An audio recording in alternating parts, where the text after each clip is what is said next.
யோவான் 10ஆம் அதிகாரம் வசனம் 10. யோவான் 10ஆம் அதிகாரம் வசனம் 10. திருடன் திருடவும் கொல்லவும் அழிக்கவும் வருகிறானே என்று வேறொன்றுக்கும் வரான். நானோ அவைகளுக்கு ஜீவன் உண்டாயிருக்கவும் அது பரிபூரணப்படவும் வந்தேன். கர்த்தர் தாமே இந்த வசனம் மூலம் நம்மளோட பேசுவாராக. ஆமென்.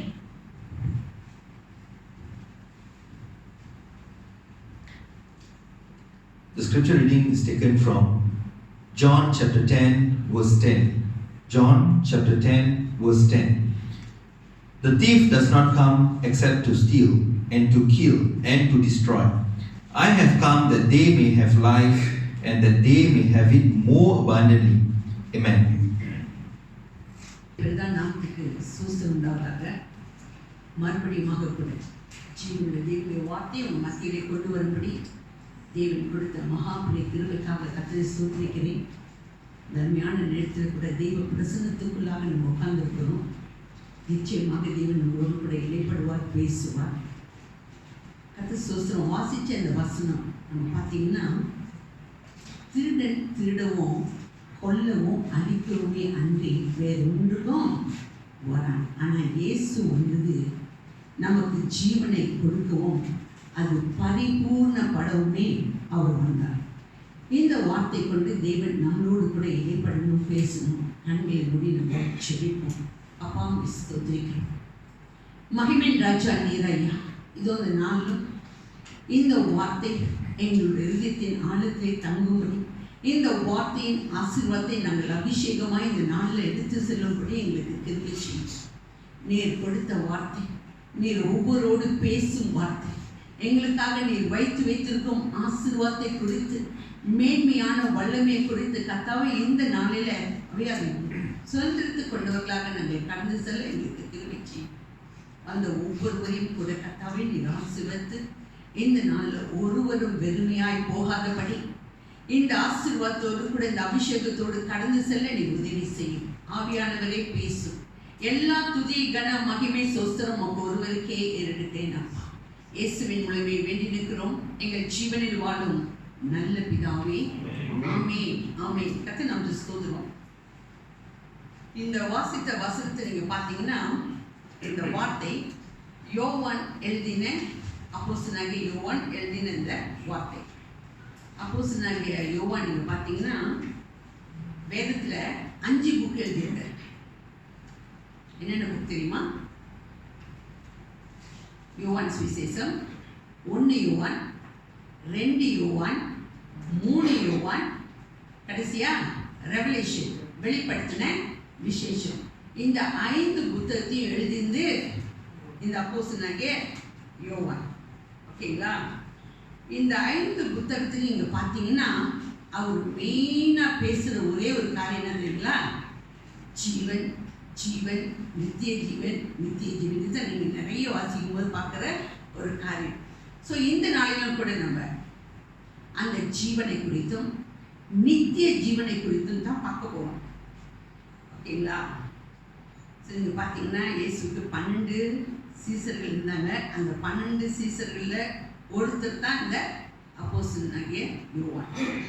12 பேரில் ஒரு ஆள் காட்டி கொடுத்து செத்தாச்சு.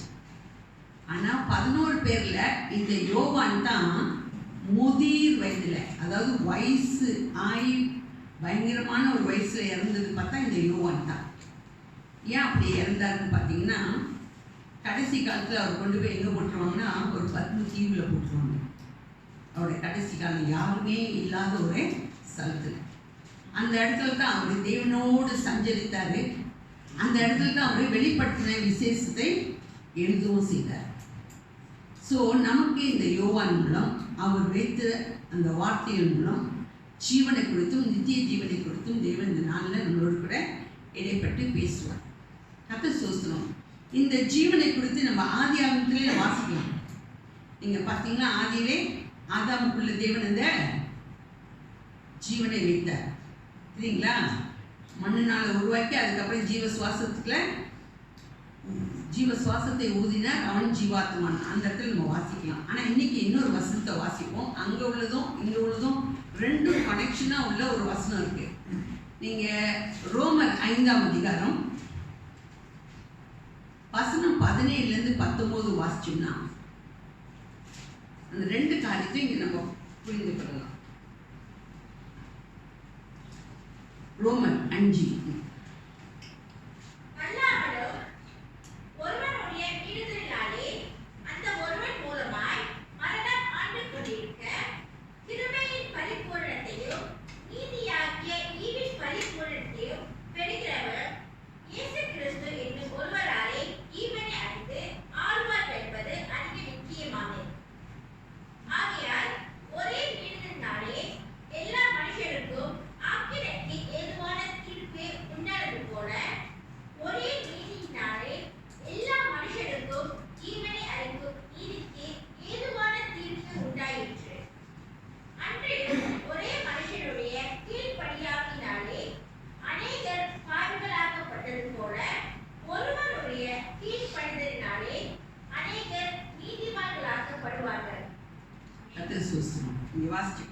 வாசிச்ச வசனத்தை பார்த்தீங்கன்னா ஒரே மனிதன், அதாவது ஃபர்ஸ்ட் ஆதாம், அந்த ஃபர்ஸ்ட் ஆதாமுடைய மீறுதலினாலே பாவம் உள்ளே வந்தது, மரணம் உள்ளே வந்துச்சு. இப்போ ஜீவன் என்ன செஞ்சா? அந்த ஆதாம் ஜீவனை இழந்து போனான். ஆனால் 2ஆம் ஆதாமாகிய கிறிஸ்து வந்தபோது அந்த இழந்து போன ஜீவனை நமக்கு மீட்டு கொடுத்தார். அவர் மீட்டு கொடுத்தது எப்படின்னு பார்த்தீங்கன்னா, இதை கல்வாரியில் நமக்காக ரத்தமும் சதையுமாக அதை மீட்டெடுத்தார்.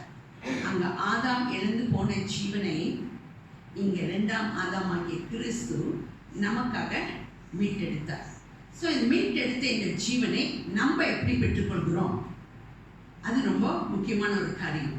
ஓகே, வாசிப்போம். வசனம் 3:16. யோவான் 3:16 நமக்கு தெரிஞ்ச ஒரு வசனம். John chapter 3 verse 16. தேவன் தம்முடைய ஒரே பேரான குமாரனை விசுவாசிக்கிறவன் எவனோ அவன் கெட்டுப் போகாமல் நித்திய ஜீவனை அடையும்படிக்கு அவரை தந்தருளி இவ்வளவாய் உலகத்தில் அன்பு கூர்ந்தார். கர்த்தர் ஸ்தோத்திரம். நீங்க பார்த்தீங்கன்னா இந்த ஜீவனை நமக்குள்ள வைக்கிறதுக்கு நம்ம செய்ய வேண்டிய ஒரே ஒரு காரியம், அனுப்பின பிதாவை நம்ம என்ன செய்யணும்? குமாரனை விசுவாசித்து நம்ம ஏற்றுக்கொள்ளும் போது அந்த ஜீவன் நமக்குள்ள பிரவேசிக்கிறத நம்ம அறிந்து கொள்ள முடியும். அதுதான் உண்மை. ஓகேங்களா? அதான் சத்தியம்.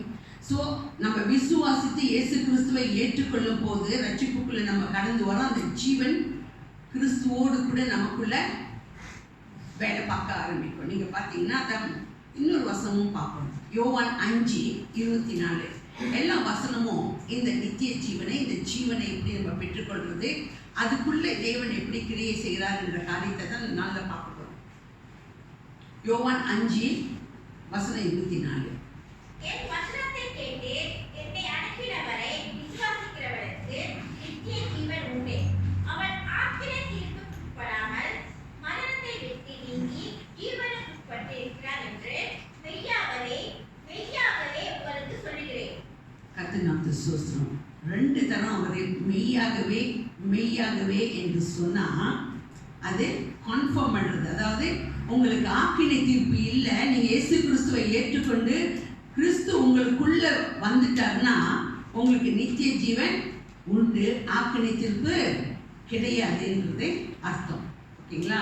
நிறைய வசனம் நான் கொஞ்சம் ஒரு 5-6 வசனம் சொல்லிட்டு நிறைய வசனம் இந்த யோவான்லேருந்து பேசலாம். ஆனால் நிறைய வசனத்துக்கு போகிறதுக்கு முன்பாக ஒரு 5-6 வசனம் நமக்கு இதயத்தின் ஆழத்தை தங்கும்படி, அதாவது கிறிஸ்து நமக்குள்ள வாசம் செய்கிறார் என்பதை நம்ம அறிந்து கொள்ளும்படி இந்த வசனங்களை வாசிப்போம். 1 யோவானுக்கு போயிடுவோம். 1 யோவான் 5ஆம் அதிகாரம். 1 John chapter 5 verses 11 to 13. 1 John chapter 5 verses 11 to 13. தேவன் நமக்கு நித்திய ஜீவனை தந்திருக்கிறார். அந்த ஜீவன் அவருடைய குமாரனை இருக்கிறது என்பதே அந்த சாட்சியா. ஓகேம்மா, கொஞ்சம் வெயிட் பண்ணுங்க, நான் சொல்லிடுறேன்.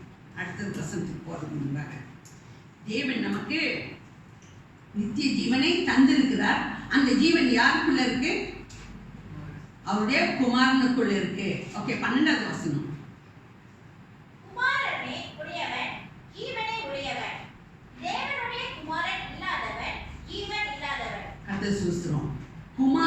உடையவன். அப்ப அந்த குமாரன் நமக்குள்ள இருந்தா நமக்கு என்ன இருக்கு? ஜீவன் இருக்கு. கன்ஃபார்மா ஜீவன் இருக்கு. குமாரன் இல்லாதவன் ஜீவன் இல்லாதவன். 13வது வசனம். உங்களுக்கு நித்திய ஜீவன் உண்டென்று நீங்கள் அறியவும் தேவகுமாரனுடைய நாமத்தின் மேல் நீங்கள் விசுவாசமாய் இருக்கவும் தேவகுமாரனுடைய நாமத்தின் மேல் விசுவாசமாய் இருக்கிற உங்களுக்கு இவைகளை எழுதியிருக்கிறேன்.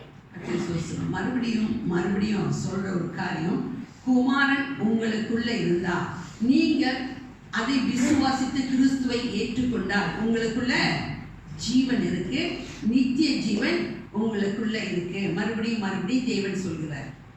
ஓகே, தேவன் சொல்கிற ஒரு காரியம், ஆவியானவர் நம்மளோட கூட பேசுகிற காரியம். ஜீவன் நமக்குள்ள இருந்தா நம்ம எப்படி வேணாலும் வாழலாமா? எப்படி வேணாலும் வாழ முடியுமா? சைலண்டா இருக்கீங்க, அதெல்லாம் நீங்க பேச மாட்டீங்க. ஜீவன் நமக்குள்ள வந்தா நம்ம வாழ்க்கை நிச்சயமா மாறும். நான் கன்ஃபார்மா சொல்றேன், அந்த ஜீவன் கிறிஸ்து என்ற ஜீவன் நமக்குள்ள வந்தா நம்ம வாழ்க்கை நிச்சயமா மாறியே தீரும். நீங்க விசுவாசிச்சாலும் விசுவாசிக்காட்டியும் இது சத்தியம். அவர் உங்களுக்குள்ள வந்துட்டார்னா நிச்சயமா நம்முடைய வாழ்க்கை மாறும். எந்த அளவுக்கு மாறும் தெரியுங்களா? நிறைய காரியத்தில் நம்ம வாழ்க்கை மாறும். ஆனா ஒரு 3 காரியம், அது ஒரு எக்ஸாம்பிளா ஒரு எக்ஸாம்பிள் சொல்ல முடியாது, அதுதான் சாட்சியா தேவன் நம்முடைய வாழ்க்கையில் வைப்பாரு. இந்த 3 காரியம் அந்த வாழ்க்கையின் மாறுதலை வெளிப்படுத்தும். அந்த 3 மாறுதலுக்குள்ள மற்ற எல்லாமே சேர்ந்து கொள்ளும். நிறைய காரியம் இப்படி செஞ்சா கிறிஸ்துக்குள் வாழலாம் அப்படின்னு சொல்லக்கூடிய நம்ம காரியத்தை பார்க்கலாம். ஆனா இந்த 3 காரியம் ரொம்ப ஸ்பெஷலா தேவன் வழி நடத்தக்கூடிய ஒரு காரியம். ஸோ நீங்க இதை வாசிக்கிறதுக்கு கொலோசியர் 3:2-6 வாசிப்போம். கொலோசியர் 2ஆம் அதிகாரம் வசனம் 6. கொலோசியர் chapter 2 verse 6. ஆகையால் நீங்கள் கர்த்தராகிய கிறிஸ்து இயேசுவை ஏற்றுக்கொண்டபடியே அவருக்குள் வேர் கொண்டவர்களாகவும் அவர் மேல் கட்டப்பட்டவர்களாகவும் அவருக்குள் நடந்து கொண்டு நீங்கள் போதிக்கப்பட்டபடியே விசுவாசத்தில் உறுதிப்பட்டு ஸ்தோத்திரத்தோடே அதிலே பெருகுவீர்களாக. அது சோசனம். இங்க பாத்தீங்கன்னா 3 காரியம் அங்க சொல்றாரு. ஒண்ணு, வேர் கொள்கிறவர்களாக இருப்போம். அவருக்குள் வேர் பிடிக்கிறவர்களாக நம்ம காணப்படுவோம். ஒரு மரத்துல வேர் என்ன செய்யும்?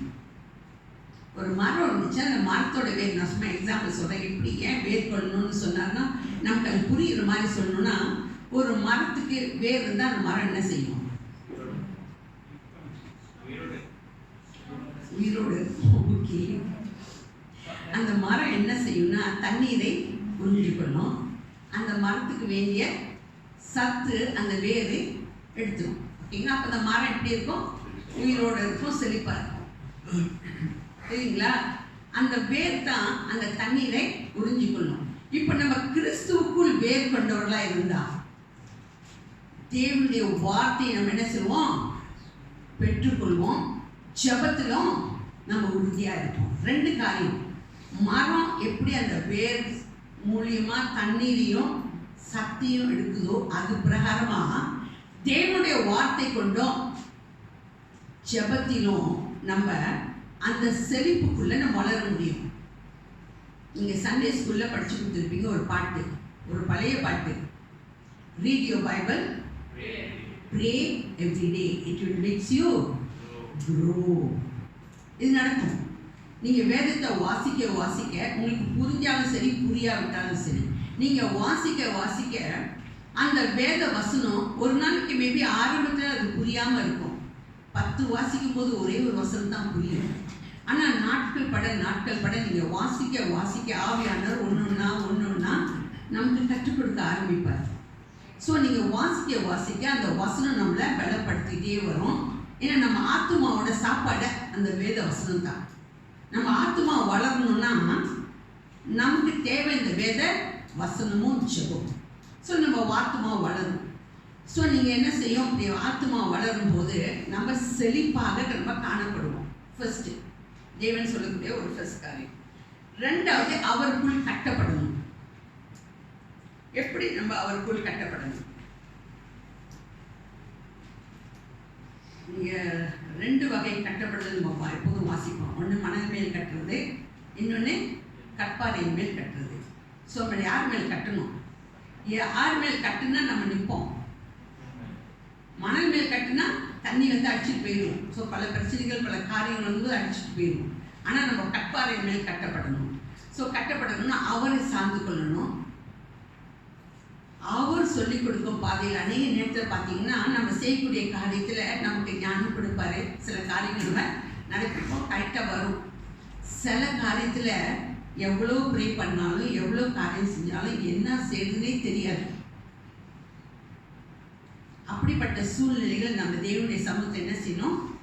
காத்திருக்கணும். அவரு நடத்தும் வர காத்திருக்கணும். அது நமக்கு ரொம்ப ப்ராக்டிக்கலான ஒரு காரியம். அவர் மேலே கட்டப்படுறதுக்கு சில சமயத்தில் நம்ம கிறிஸ்துவில் கட்டப்பட்டுட்டே வருவோம். சில சமயத்தில் சில காரியங்கள் நமக்கு வெளிப்படுத்த மாட்டார். நிச்சயமாக வெளிப்படுத்த மாட்டார். நிறைய டைம் ஜெபிச்சுட்டே இருப்போம். சில காரியம் நமக்கு என்ன செய்யுதுன்னே தெரியாது. அடுத்து என்ன செய்யுதுன்னே தெரியாத அளவுக்கு ஒரு காரியங்கள் வரும். ஸோ அந்த மாதிரி சூழ்நிலைகளில் அவருக்குள் நம்ம சார்ந்து கொண்டு அவருக்குள் நம்ம இருக்கும்போது, அவருக்குள் செபிச்சு அவருடைய நேரத்துக்காக அவர் கொடுக்குற பதிலுக்காக காத்திருக்கும் போது சரியான நேரத்தில் சரியான காரியங்களை நமக்கு நடப்பிப்பார். ஸோ நம்ம அவருக்குள்ள வளரும். 3வது காரியம் அதே வசனத்தில் அவருக்குள் நடந்து கொள்ளணும். இது எப்படி செய்யலாம்? அவருக்குள் நடந்து கொள்ளணும்னா ஒரு நல்ல பாத்திரமாக நான் இருந்து அவரை வெளிப்படுத்தணும்.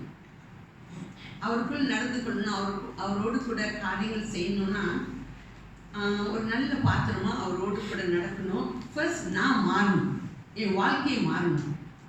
இது சொந்த முயற்சியில் செஞ்சால் முடியுமா?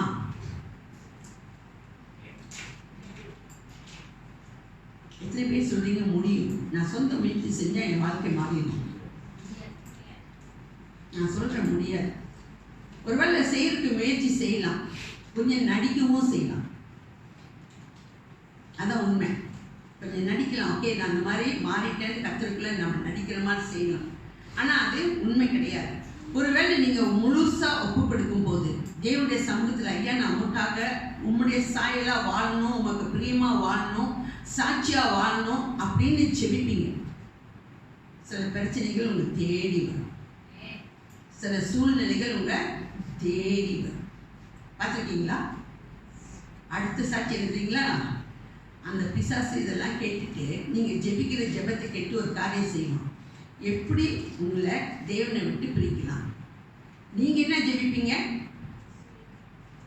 தேவனோடு நடக்கணும், அவருக்கு சாட்சியாக ஜெபிக்கணும் அப்படின்னு ப்ரே பண்ணுவீங்க. ஆனால் வெளியே புறப்பட்டு வந்தால் நமக்கு நடக்கிற ஒவ்வொரு காரியமும் சூழ்நிலைகளும் பிரச்சனைகளும் வேற ஆப்போசிட்டாக தான் நடக்கும். இது எத்தனை பேர் எக்ஸ்பீரியன்ஸில் போயிருக்கீங்கன்னு தெரியாது. நான் வாழ்க்கையின் அனுபவத்துலேருந்து உங்களோட கூட பேசிட்டு இருக்கேன். நெசமாவே நான் சாட்சியாக வாழணும்னு சொல்லி நீங்கள் ஜெபிக்கிற வெளியே புறப்பட்டா பல பிரச்சனைகள் நம்மளை தாக்கும். ஆனால் ஒரு காரியத்தை ஆவியானவர் கற்றுக் கொடுத்தார். என்ன தெரியுங்களா? இந்த பிரச்சனைகள்லாம் கொண்டு வர்றது கத்தர் கிடையாது. பிரச்சனை கொண்டு வர்றது, சூழ்நிலை கண்டுறது, கத்தரை விட்டு பிரிக்க நினைக்கிறது எல்லாம் செய்யறது யாரு? பிசாசு தான் இந்த காரியத்தை செய்யணும். ஆனால் கத்தர் நல்லவர். அவன் கொண்டு வர பிரச்சனைகளை, அவன் கொண்டு வர ஒவ்வொரு சூழ்நிலைகளையும் அந்த சூழ்நிலைகளை வச்சே நம்மளை அழகான ஒரு பாத்திரமாக உருவாக்கிடுவார்.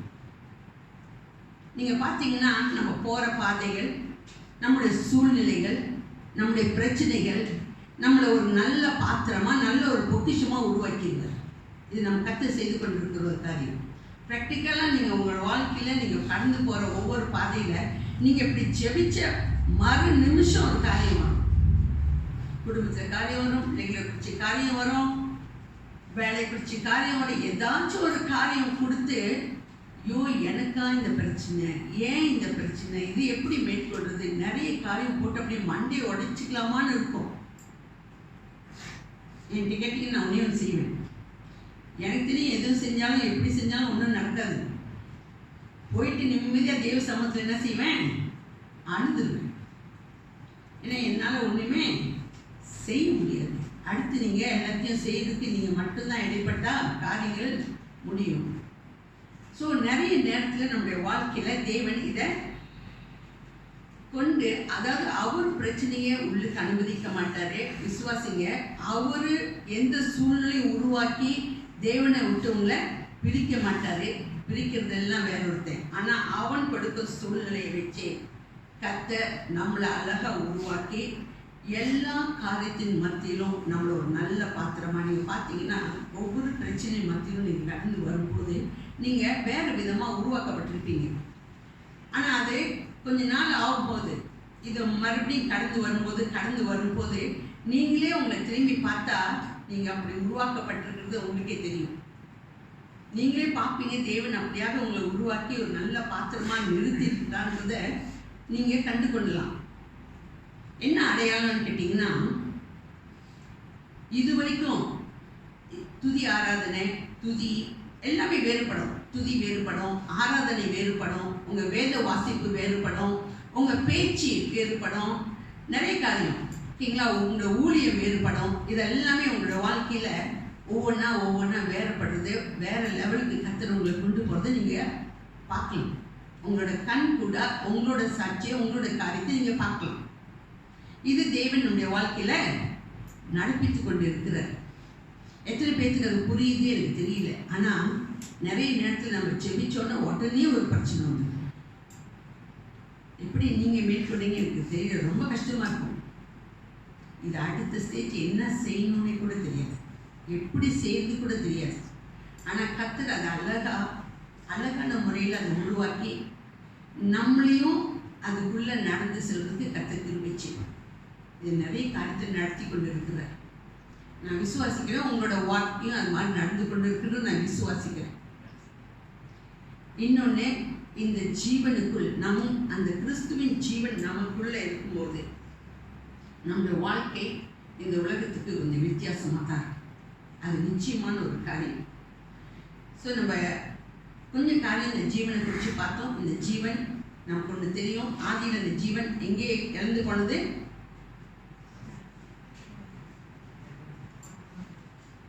ஆதாம் இடத்துல இழந்து போனார்கள். சத்தமாக சொன்னீங்கன்னா நல்ல சந்தோஷமா இருக்கும். ஆதாம் மூலம் இழந்து போன ஜீவனை தேவன் எப்படி மறுபடியும் நமக்குள் கொண்டு வந்து வைத்தாரு? கிறிஸ்து இயேசுவின் மூலமா நமக்குள்ள அந்த ஜீவனை நம்ம பெற்றுக்கொண்டோம். கிறிஸ்து எப்படி அந்த ஜீவனை மீட்டெடுத்தாரு?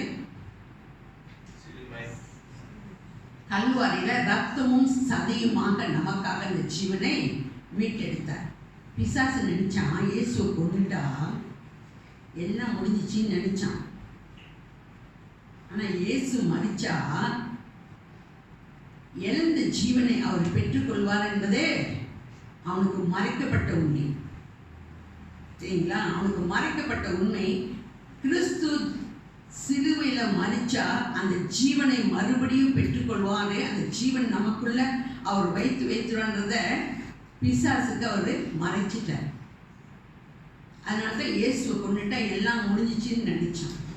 ஆனா இந்த நாளில் கூட நம்ம ஒரு காரியத்தை பார்க்கலாம். ஒரு மனிதனுடைய வாழ்க்கையில எக்ஸாம்பிளா இந்த ஜீவனுக்குள்ள ஒரு கடந்து வந்த மனுஷன், ஒரு வேளை ஜீவன் அவன் கர்த்தருக்கு விரோதமாக காரியங்களை செய்துட்டு அந்த ஜீவனுக்குள்ள பிரவேசிக்கும் போது அந்த மனுஷன் எப்படி செயல்பட்டான், எப்படி அவனுடைய வாழ்க்கை காரியத்தை தேவன் வழி நடத்தினார், அவனுடைய ஜீவன் எப்படி பாதுகாக்கப்பட்டது அப்படின்ற ஒரு சுருக்கமாக ஒரு காரியத்தை பார்த்துட்டு இந்த நாள் செய்தியை முடிக்கப்போம்.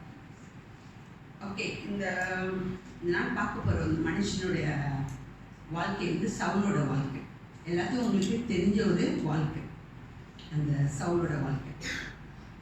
சவுல் ஆரம்பத்தில் எப்படி இருந்தான்?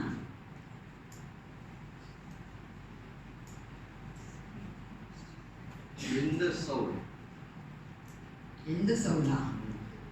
புதிய ஏற்பாட்டின் சவுல். ஓகே, எந்த சவுல் கிட்ட? புதிய ஏற்பாட்டின் சவுல் எப்படி இருக்கு?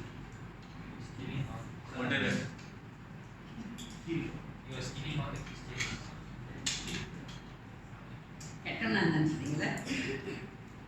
அவன் கெட்டவனே கிடையாது. வசனம் நான் வாசிக்கல, சொல்லிடுறேன் கதையை. சவுல் கெட்டவன் கிடையாது, நியாயப்பிரமாணத்தை ஃபாலோ பண்ணும், அவ்வளோதான். நியாயப்பிரமாணம் சொல்கிற காரியத்தை அப்படியே செய்துட்டு இருந்தான். நியாயப்பிரமாணம் என்ன சொல்லிச்சுன்னா, விபச்சாரம் செஞ்சால் கல் எறிஞ்சு கொள்ளணும்னு சொல்லிச்சு. சவுல் அதை செய்தான். பாவம் செஞ்சால் தண்டிக்கணும்னு சொன்னிச்சு, அது செஞ்சான். கரெக்டா? அவனோட தண்டனை எப்படி இருந்துச்சுன்னா, கண்ணுக்கு கண்ணு பல்லுக்கு பல்லு, அப்படிப்பட்ட தண்டனை. அது மட்டும் இல்லை, கொலை செய்து கூட மக்கள் கொலை செய்யப்பட கூட இருந்தான். இப்போ ஒரு நாள் தமஸ்குக்கு போகிறான். தமஸ்குக்கு என்னத்துக்கு போகிறான்? அங்கேயும் ஒரு கூட்ட ஜனத்தை இழுத்துட்டு வந்து கொலை செய்யறதுக்கும் அடிக்கிறதுன்னா வர்றதுக்கு கொண்டு போயிட்டு இருக்கான். போகிற பாதையில் இயேசுவனை பிடிச்சான். இயேசு கிறிஸ்துவினால் பிடிக்கப்பட்ட போது என்ன நடந்துச்சு வாசிப்போம். அப்போஸ்தலர் 9ஆம் அதிகாரம் வசனம் 1-4. Acts chapter 9 verse 1-4. சவுல் என்பவன் இன்னும் கர்த்தருடைய சீஷரை பயப்படுத்தி கொலை செய்யும்படி சீரின் பிரதான ஆசாரியர்களுக்கு போய், இந்த மாற்றத்தராகிய புருஷராகியோ ஸ்திரீகளாகியோ கண்டுபிடித்தால் அவர்களை கட்டி எருசலேமுக்கு கொண்டு வரும்படி தமஸ்குவில் உள்ள ஜெப ஆலயங்களுக்கு நிருபங்களை கேட்டு வாங்கினார். அவன் பிரயாணமாய் போய் தமஸ்குவுக்கு சமீபித்த போது சடுதியிலே வானத்திலிருந்து ஒரு ஒளி அவனை சுற்றி பிரகாசித்தது. அவன் தரையிலே விழுந்தான். அப்பொழுது, சவுலே, சவுலே, நீ என்னை ஏன் துன்பப்படுத்துகிறாய் என்று தன்னுடனே சொல்லுகிற ஒரு சத்தத்தை கேட்டார்.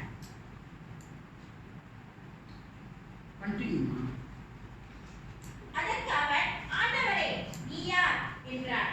அதற்கு கர்த்தர், நீ துன்பப்படுத்துகிற இயேசு நானே. உள்ளே உதைக்கிறது உனக்கு கடினமாம் என்றார். போதுமா? கர்த்தர் சோஸ்திரம். நீங்கள் பார்த்தீங்கன்னா தமஸ்கு போகிற வழியில் கர்த்தர் ரொம்ப அழகாக இந்த சவுலை பிடிப்பார். ஸோ சவுலோட வாழ்க்கை மாறும். நீங்கள் பார்த்தீங்கன்னா அதுக்கப்புறம் 3 நாள் கண் பார்வை கிடையாது. அதுக்கப்புறம் யார் சவுலுக்காக ஜெபிச்சது? அனனியா ஜெபிப்பார். ஓகேங்களா? கண்ணுலேருந்து மீன் செதில் விழுவோம். ஸோ அதுக்கப்புறம் கண் திறக்கப்படும். அவன் இயேசு கிறிஸ்துவை அறிந்து கொள்வான். இயேசு யாருன்றதை நீங்கள் பார்த்தீங்கன்னா அந்த நாட்களில் அங்கே அவங்க கூட இருந்த அந்த நாட்களில் இயேசு யார் என்பதை அறிந்து கொண்டு ஒரு அந்த ஜீவனை பெற்றுக்கொள்வான். இயேசு கிறிஸ்து அவனுடைய வாழ்க்கையில் பிரவேசித்த போது அந்த ஜீவன் அவனுக்குள்ள வந்தது. அந்த ஜீவன் அவனுக்குள்ள வந்த போது அவன் ஒரு தீர்மானம் எடுத்தான். என்ன தீர்மானம் தெரியுங்களா? இனி இந்த உலகம் ஆஸ்தி ஐஸ்வர்யம் எனக்கு குப்பையா இருக்கும். இனி நானே வாழ்ற ஜீவன் நாட்கள் எல்லாம் ஆத்துமாக்களை ஆதாயப்படுத்துன்னு சொல்லி புறப்பட்டான். நீங்கள் பார்த்தீங்கன்னா இந்த வசனம்லாம் இப்போ வாசிக்க வேணாம். நீங்கள் போய் 9லேருந்து நீங்கள் அப்புறம் 27 வரைக்கும் கொஞ்சம் ஷார்ட்டாக கொண்டு வருவேன். ஸோ நீங்கள் போய் வீட்டில் வாசிங்க. அந்த வசனங்கள்லாம் பார்த்துட்டே வந்தீங்கன்னா அவன் பலப்பட்டு கிறிஸ்துவுக்குள்ளே பலப்பட்டு அவன் எடுத்த முதல் தீர்மானமே அவன் கிறிஸ்துவுக்காக இருந்து பிரகாசிக்கணும்னு சொல்லி தீர்மானம் எடுத்து புறப்படுவான். ஆனால் புறப்பட்டு போனால் எல்லா காரியமும் அவனுக்கு சாதகமாக எல்லாம் சுமூகமாக வரல. ஓகேங்களா? பல பாடுகள் பல கஷ்டங்கள் மத்தியில் அவன் கண்டு அவனோட சாட்சி சொன்னால் அவ்வளோ காரியங்கள் இருக்குது. ஆனாலும் கூட அவன் ஜீவன் காப்பாற்றப்பட்ட சில காரியங்களை மட்டும் நான் 1-2 காரியத்தை அவன் மத்தியில் சொல்கிறேன். எப்படி அவனுடைய ஜீவன் காப்பாற்றப்பட்டது, அந்த ஜீவன் கிறிஸ்து அவனுக்குள் வைத்தபடினால தேவன் எப்படி அவனை நடத்தினாரு அப்படின்ற ஒரு காரியத்தை சொல்கிறேன். இப்போ பல காரியத்தின் மத்தியில் அவன் கடந்து வரான். இப்போ ஒரு இடத்துக்கு புறப்பட்டு போகிறான். கப்பல் பிரயாணமாக போகிறாங்க. போகும்போதே இந்த பவுல் ஒரு காரியத்தை சொல்லுவான். இந்த கப்பல் பிரயாணம் ஆபத்து அப்படின்னு சொல்லுவோம். ஆனால் மக்கள் என்ன செய்ய மாட்டாங்க? நம்ப மாட்டாங்க. மக்கள் யார் நம்புவாங்க தெரியுங்களா? கப்பல் ஓட்டுற மாலுமியை நம்புவாங்க. அவன் தானே கடலில் கப்பல் ஓட்டிகிட்டு இருக்கான். ஸோ அவன் சொல்கிறது நம்பிட்டு போயிடுவாங்க. ஸோ அவன் ஒன்றும் சொல்ல மாட்டான். ஆனால் கப்பல் பிரயாணம் கொஞ்சம் தூரம் போகும்போது நல்லா இருந்துச்சு. அதுக்கப்புறம் காற்று பயங்கர காற்றுனால அலைப்பட்டு அந்த கப்பல் உடையிற மாதிரி வந்துச்சு. அவன் மறுபடியும் பவுல் இப்போ இந்த பவுல் இப்போ சவுல் இல்லை, இப்போ பவுலாக இருக்கும். அங்கே ஜெபிப்பான். ஐயா, இப்படிப்பட்ட பிரச்சனைகள் இருக்குது, என்ன செய்யலாம், எப்படி இந்த மக்கள் காப்பாற்றப்படுவாங்க? கர்த்தர் ஒன்று சொல்வார். தேவதூதனை அனுப்பி இந்த பிரயாணத்தில் கப்பல் சேதம் வரும், ஆனால் உயிர் சேதம் எதுவும் வராது அப்படின்னு சொல்வார். அந்த வசனத்தை நம்ம வாசிப்போம். Acts chapter 27 verses 23 to 24. அப்போஸ்தலர் 27ஆம் அதிகாரம் வசனம் 23 24 வாசிப்போம். ஏனென்றால் என்னை ஆட்கொண்டவரோ நான் சேவிக்கிறவருமான தேவனுடைய தூதனானவன் இந்த ராத்திரியிலே என்னிடத்தில் வந்து நின்று, பவுலே, பயப்படாதே, நீ இராயனுக்கு முன்பாக நிற்க வேண்டும். இதோ உன்னுடன் கூட யாத்திரை பண்ணுகிற யாவரையும் தேவன் உனக்கு தயவு பண்ணினார் என்றார். கர்த்தர் நமக்கு ஸ்தோத்திரம். பவுலுடைய ஜெபத்தின் நிமித்தம் அங்க ஒரு காரியம் போறதுக்கு முன்னாடி சொல்லும்போது யாரும் கேட்கல, இருந்தாலும் அந்த இடத்துல ஜெபிக்கும் போது கர்த்தர் அங்க ஒருடைய உயிர் சேதமும் வராதபடி தேவன் அங்க பாதுகாப்பாரு. அது மட்டும் இல்ல, அந்த பவுலோட ஜீவன் பாதுகாக்கப்பட்டது. போறது தேவனுடைய காரியங்கள், நிறைய காரியம் நீங்க பார்த்துட்டே வந்தீங்களா, அந்த ஜீவனை தேவன் அழகா காப்பாற்றுவாரு. பல பிரச்சனைகளை பிசாசு நீங்க கிறிஸ்துக்குள்ள வந்ததுக்கு அப்புறம் போராட்டம் பிரச்சனை எல்லாமே வரும்னா நிச்சயம் வரும். ஸோ நான் முதலே சொன்னேன், இந்த போராட்டத்தின் மத்தியில் தான் இந்த பவுலும் கடந்து செல்றாரு. இவர் சின்னாங்க எல்லாத்தையும் கடந்து செல்ல, இவரும் பயங்கரமான பல போராட்டத்தின் மத்தியில் தான் கடந்து செல்றாரு. ஆனால் ஒவ்வொரு போராட்டத்தின் மத்தியிலும் அவர் ஜெயம் எடுத்து நிற்கிறதுக்கு அவருக்குள்ள இருந்த ஜீவன் வேலை பார்த்தது. ஓகேங்களா, அவருக்குள்ள இருந்த கிறிஸ்து அவருக்காக வேலை பார்த்தபடினால் ஒரு இடத்துல அவருடைய ஜீவன் நஷ்டப்பட்டு போகாதபடிக்கு தேவன் ஒவ்வொரு காரியத்தையும் செய்துட்டே வருவார். ஓகே, அதை தாண்டி இவங்க எல்லாம் என்ன செய்வாங்க, ஒரு தீவில் ஒதுங்கிடுவாங்க. அந்த தீவில் ஒதுங்கினதுக்கு அப்புறம் இந்த பவுல் என்ன செய்வார்னு பார்த்தீங்கன்னா, கொஞ்சம் விறகுலாம் பொறுக்கி ஒரு நெருப்பு மூட்டுவார். அந்த நெருப்பு மூட்டும் போது என்ன நடக்கும் அப்படின்னு பார்த்தீங்கன்னா, ஒரு விரியன் பாம்பு அந்த பவுலோட கை கடிச்சிருக்கும். அவன் டக்குன்னு தட்டி விட்டுட்டு அவன் பாட்டுக்கு அந்த நெருப்பை மூட்டிகிட்டு இருப்பான். எல்லாரும் பார்த்துருவாங்க. இப்போ ஒரு காரியத்தை பேசுவாங்க, அதையும் வாசிப்போம்.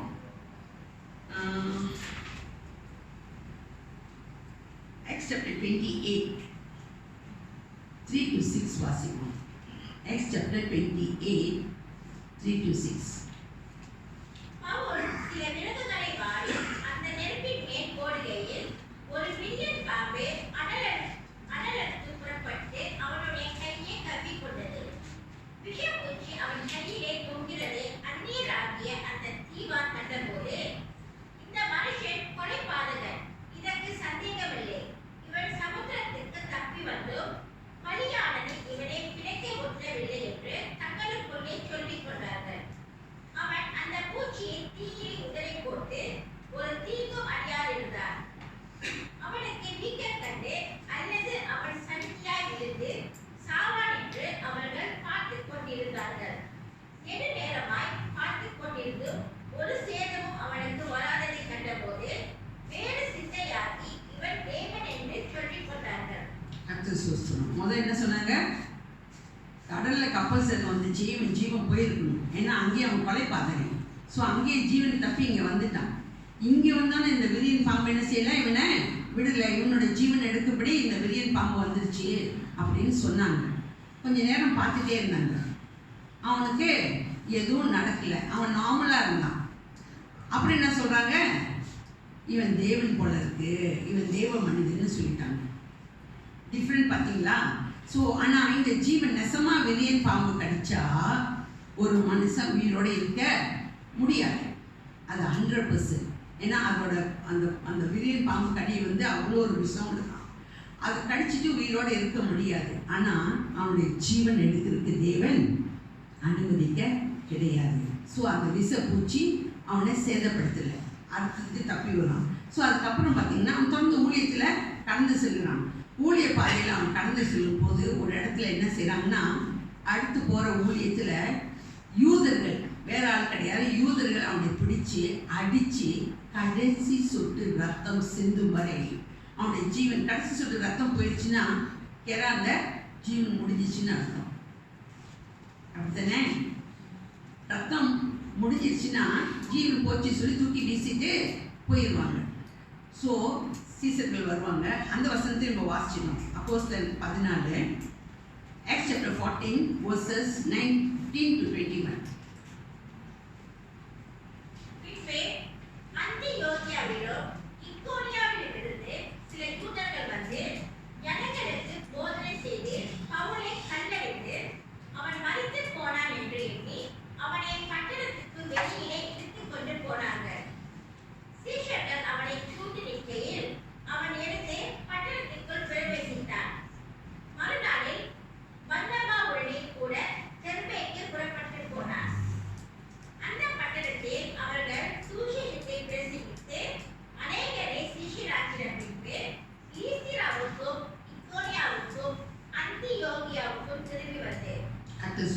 நீங்கள் பார்த்தீங்கன்னா அங்கேயும் இது நடக்கும். ஜீவனை போச்சு அப்படின்னு சொல்லி தூக்கி வீசிட்டு போயிடுவாங்க. ஆனாலும் கூட மறுநாளில் மற்ற அடுத்த கிராமத்தில் இதே பவுல் ஊழியத்தை செய்வார். நீங்கள் பார்த்தீங்கன்னா அதுல அநேக ஆத்துமாக்கள் அவர் மூலம் கர்த்தர் ஆதாயப்படுத்துகிறார். போன இடத்துல எல்லா ஆத்துமாக்கள் ஆதாயப்படத்தக்கதாக அவனுக்குள் வைத்து வைத்த அந்த ஜீவன் அவன் எங்கெல்லாம் போய் பிரசங்கம் செய்கிறான். அந்த பவுல் போகிற அத்தனை இடத்துலையும் ஒவ்வொரு உள்ளத்துக்குள்ளும் அந்த ஜீவன் பிரவேசித்தது. அந்த ஜீவனுக்குள்ள ஒவ்வொரு மக்களும் கிருபியாக ரட்சிக்கப்பட்டார்கள், வழிநடத்தப்பட்டார்கள். அந்த ஜீவன் அந்த பவுலை விட்டு எடுக்கவே முடியல. அந்த ஜீவனுக்குள் அந்த பவுல் இருந்தபடினால தேவ கிருபை அவனை சூழ்ந்து கொண்டிருந்தது. அந்த ஜீவன் அவனை விட்டு போகாதபடி தேவன் பாதுகாத்தார். எப்போ அவன் மறைத்தான் தெரியுங்களா? அப்படியே அவன் கடைசி வரைக்கும் சாவாம இல்லை. சாவும் எப்போ செத்தான் மறிச்சான்னு பார்த்தீங்கன்னா 2 தீமோத்தேயு புத்தகத்திற்கும் வாசிப்போம். எப்போ அவனுடைய மரணம் வந்துச்சு அப்படின்னு பார்த்தீங்கன்னா நிறைய காரியம் நடுவில் நிறைய சாட்சி இருக்கு.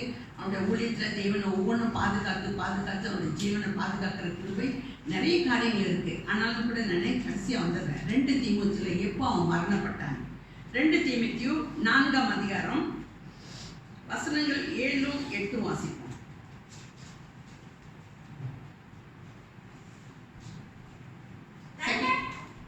நல்ல போராட்டத்தை போராடி ஓட்டத்தை முடித்தேன், விசுவாசத்தை காத்துக் கொண்டேன்.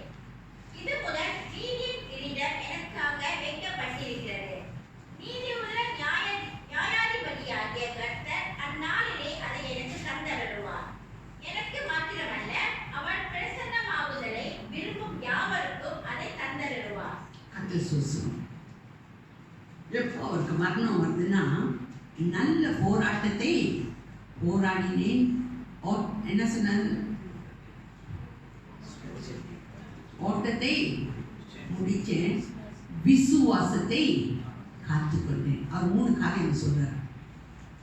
நல்ல போராட்டத்தை போராடி ஓட்டத்தை முடிச்சுட்டு விசுவாசத்தை காத்துக்கொண்டு, ஏன்னா கிறிஸ்து அவரோடு கூட இருந்து நடத்தின அந்த விசுவாசம் அவருக்கு மேன்மையான விசுவாசம். அந்த விசுவாசத்தை காத்துக்கொண்டு கடைசியா அவர் அறிக்கை செய்யும்போது, இந்த போராட்டம் எனக்காக ஜீவக்கிடம் வச்சிருக்கீங்கயா, நான் இப்போ என்னை ஒப்பு கொடுக்குறேன்னு அந்த ஜீவனை எப்போ பவுல் ஒப்பு கொடுத்தாரு, அப்போதான் அவருக்கு மரணம் வந்துச்சு. நான் இந்த பவுலோட வாழ்க்கையை ஏன் எடுத்துன்னா, இந்த ஜீவன் ஒருவனுக்குள்ள வைக்கப்படும் போது அவன் வாழ்க்கை நிச்சயமா மாறும். அது மாறும். அது ஒரு நாள்ல நடக்குமான்னு கேட்டீங்களா? ஒரு நாள்ல நடக்காது. தினம் பல பிரச்சனை மத்தியில, பல சூழ்நிலைகள் மத்தியில, இந்த பிசாசு கொடுக்கும் ஒவ்வொரு போராட்டத்தின் மத்தியிலும் அவங்க ஜெயித்து வரும்போது அவங்க ஒரு நல்ல பாத்திரமாக உருவாக்கப்பட்டு ஒரு நல்ல பொக்கிஷமாக தேவ சமூகத்தில் நிற்பாங்க. ஏன்னா அவங்களுக்குள்ள இருக்கிறது யாரு? கிறிஸ்துவின் ஜீவன். குமாரனை உடையவன்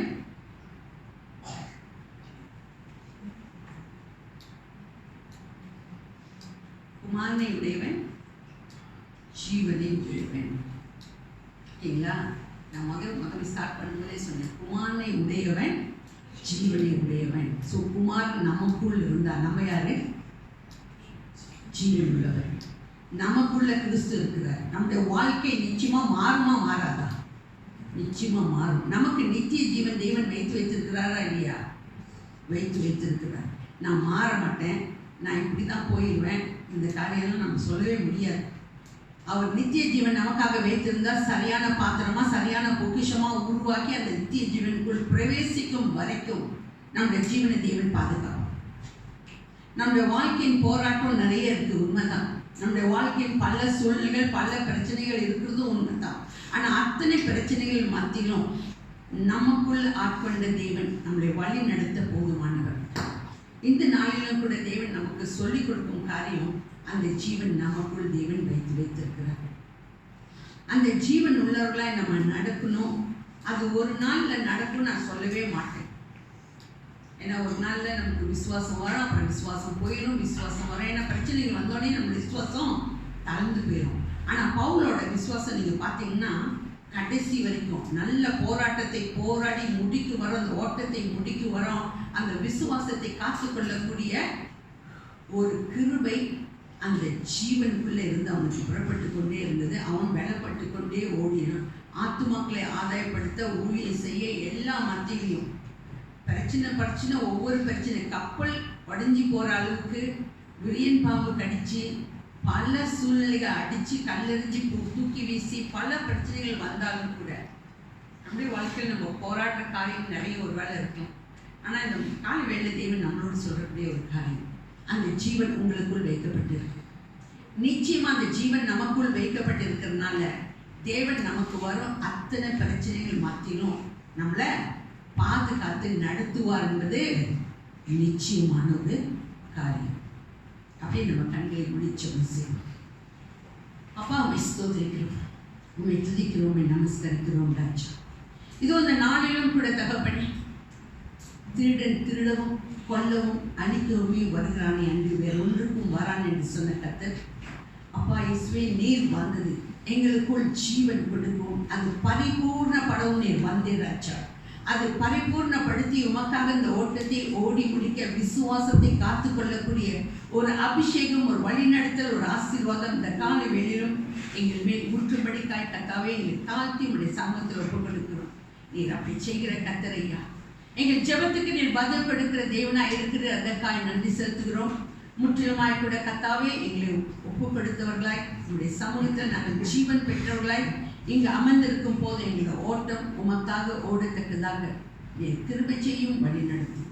சகல துதி கன மகிமை உமக்கே ஏறெடுக்கும். இயேசுவின் மூலமே வேண்டி நிற்கிறோம் எங்கள் ஜீவனில் வாழும் நல்ல பிதாவே, ஆமென்.